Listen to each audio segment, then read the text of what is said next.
আসসালামু আলাইকুম এভরিওয়ান। আজকে চলে আসলাম নতুন একটি ভিডিও নিয়ে। আর আজকের ভিডিওতে থাকছে সাফওয়ানকে বিকেলের নাস্তায় আমি কিভাবে ডিমের পিঠা দিলাম, আর সাফওয়ান সেটা পছন্দ করে কিনা সেটাই হচ্ছে বড় কথা।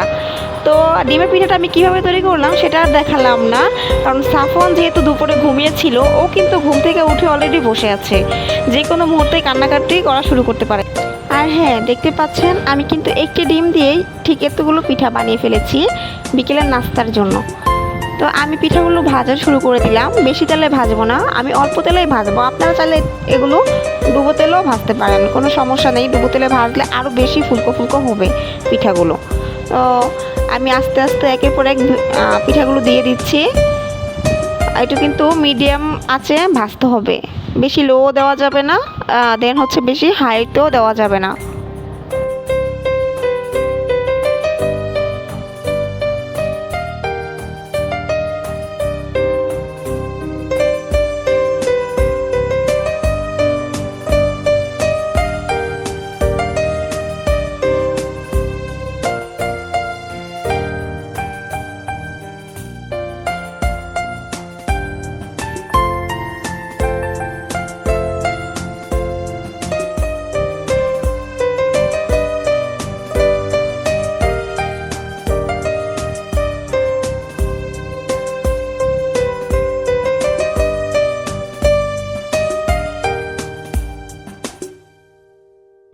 আপনারা যদি আমার চ্যানেলে নতুন হয়ে থাকেন তাহলে অবশ্যই কিন্তু আমার চ্যানেলে সাবস্ক্রাইব করবেন।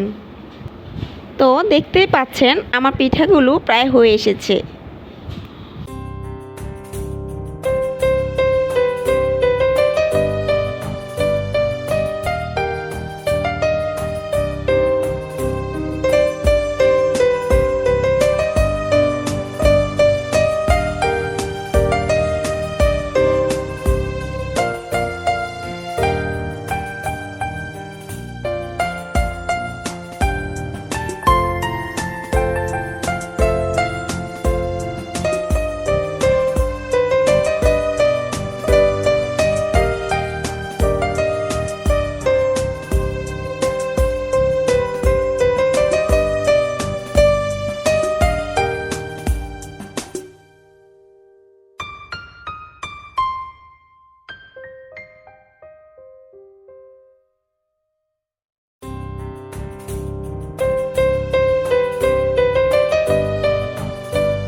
এখন সাফওয়ানের কাছে নিয়ে যাওয়ার পালা, দেখি ও পছন্দ করে কিনা পিঠাগুলো। মাশাআল্লাহ, আমার বাবাটা বসে বসে খেলা করছে। ওর হাতে দিলাম আর দেখলাম যে ও মুখে দিল। মাশাআল্লাহ মাশাআল্লাহ। পিঠা কিন্তু অনেক গরম ছিল, ও যার কারণে হাত দিতে পারছিল না। প্রচুর গরম ছিল, যেহেতু মাত্রই বানালাম।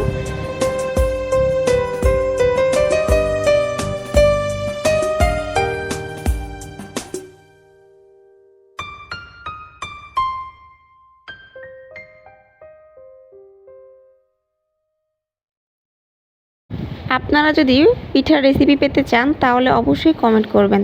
মাশাআল্লাহ, দেখুন পিঠাগুলো কত ফুলকো ফুলকো হয়েছে, খেতেও কিন্তু অনেক মজা হয়েছে।